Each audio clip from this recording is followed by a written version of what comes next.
নমস্কার, আমি তনুশ্রী। আজকে আমি আপনাদের কাছে নিয়ে এসেছি এক বাটি আটা দিয়ে 1 কেজি গোলাপ জামুনের রেসিপি, যেটি খুব কম খরচে তৈরি করা যায় ও খেতে দারুণ মজার হয়। মুখে দিলেই মিলিয়ে যায়। একবার খেলে এর স্বাদ মুখে লেগে থাকবে। চলুন রেসিপিটি শুরু করা যাক।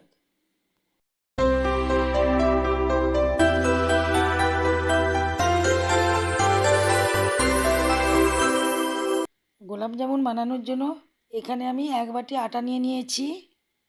এখানে নিয়ে নিচ্ছি আমুল দুধ, হাফ বাটি আমুল দুধ নিয়ে নেব। এর জন্য লাগছে আমার 10 টাকা দামের 2 প্যাকেট আমুল দুধ। দেখুন এই আমুল দুধটাও ঢেলে দিচ্ছি। আমার হাফ বাটি হয়ে গেছে। এবার এটা এর মধ্যে দিয়ে দিচ্ছি। আপনারা গুঁড়ো দুধটা নাও দিতে পারেন, তবে আটার সাথে গুঁড়ো দুধটা দিলে গোলাপ জামুনটি খেতে খুবই টেস্টি হয়। দিয়ে দিচ্ছি হাফ চামচ বেকিং পাউডার, 1/4 বেকিং সোডা। শুকনো উপকরণগুলোকে ভালোভাবে আমি মাখিয়ে নিচ্ছি। মাখানো হয়ে গেছে। এবার দিয়ে দিচ্ছি 1 চামচ ঘি। ঘি দিয়ে ভালো করে এটাকে আমি মাখিয়ে নিচ্ছি।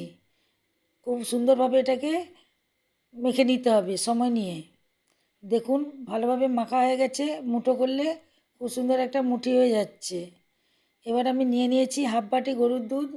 এখানে অল্প অল্প করে দিয়ে আমি মেখে নেব। অল্প অল্প করেই মাখিয়ে নিতে হবে। একসাথে বেশি দুধ দিলে পাতলা হয়ে যাবে। এইভাবেই অল্প অল্প দুধ দিয়ে মেখে নিতে হবে। দেখুন মাখানো হয়ে গেছে। এরকমই চ্যাটচ্যাটে হবে, একটু নরম হবে। একটু দুধ রয়ে গেছে 2 চামচের মতো। ঢাকা দিয়ে রেখে দিচ্ছি 10 মিনিটের জন্য। এদিকে আমি চিনি শিরাটা তৈরি করে নিচ্ছি। এখানে 1 বাটি চিনি দিয়ে দিচ্ছি। যে বাটি মেপে আটা নিয়েছিলাম সেই বাটি মেপেই এখানে চিনি দিয়েছি। জল দিয়ে দিচ্ছি 1.5 বাটি। আর দিয়ে দিচ্ছি এলাচ 4টে, মুখ ফাটিয়ে, যাতে একটা সুন্দর গন্ধ আসে। চিনিটা গলে যাওয়া পর্যন্ত অপেক্ষা করব। জলটা ফুটতে শুরু করেছে। চিনিটা গলে যাওয়ার 2 থেকে 3 মিনিট পর্যন্ত এটাকে ফোটাবো। এটা খুব বেশি ঘন হবে না, একটা তেলের মতো চ্যাটচ্যাটে ভাব হবে। দেখুন দেখুন এইরকম চ্যাটচ্যাটে ভাব হবে, খুব বেশি ঘন হবে না। এবার এটাকে আমি নামিয়ে রেখে দিচ্ছি। একটা জায়গার মধ্যে ঢেলে দিয়েছি, দিয়ে এটাকে ঢাকা দিয়ে দিচ্ছি। এদিকে 10 মিনিট হয়ে গেছে। এটা খুলে নিচ্ছি। হাতে একটু ঘি বুলিয়ে নিচ্ছি, এতে সুন্দর ফ্লেভারও আসবে এবং হাতে আটকেও যাবে না। দেখুন আগের থেকে অনেক শক্ত হয়ে গেছে। এবার আমি এইভাবে নিয়ে একটু গোল করে নিচ্ছি। দেখুন একটা গোল করে নিয়েছি, নিয়ে এটা রেখে দিচ্ছি। আরেকটা আপনাদেরকে গোল করে দেখাচ্ছি। দেখুন একটুখানি নিয়ে আবার এইভাবে গোল করে নিয়েছি, নিয়ে এটাও রেখে দিচ্ছি। এইভাবে সবগুলোকে আমি গোল করে নিয়েছি।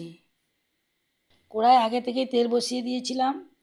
আবার যখন ছাড়বো তখন পুনরায় গোল করে নিয়ে ছাড়বো। তেলটা খুব বেশি গরম হলে চলবে না, হালকা গরমেই দিতে হবে। এইভাবে আমি একটা একটা করে ছেড়ে দেবো। আঁচটা লো ফ্লেমেই রাখতে হবে। তেলে দেওয়ার পর দেখেই আপনারা বুঝতে পারছেন মিষ্টিটা বড় হয়ে গেছে।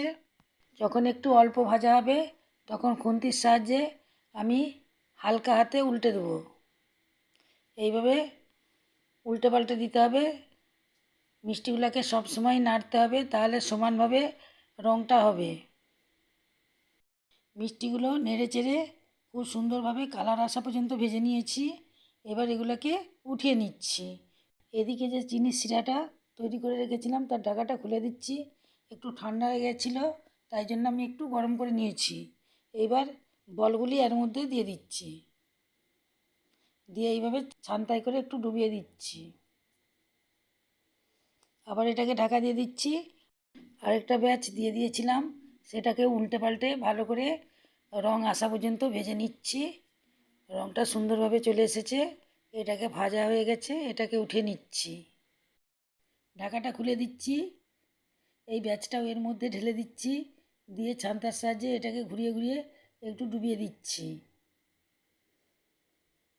এরপর আবার ঢাকা দিয়ে দিচ্ছি 10 মিনিটের জন্য।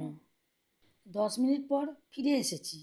দেখুন গোলাপ জামুন আগের থেকে কতটা বড় বড় হয়ে গেছে এবং রসটাও অনেকটা কমে গেছে।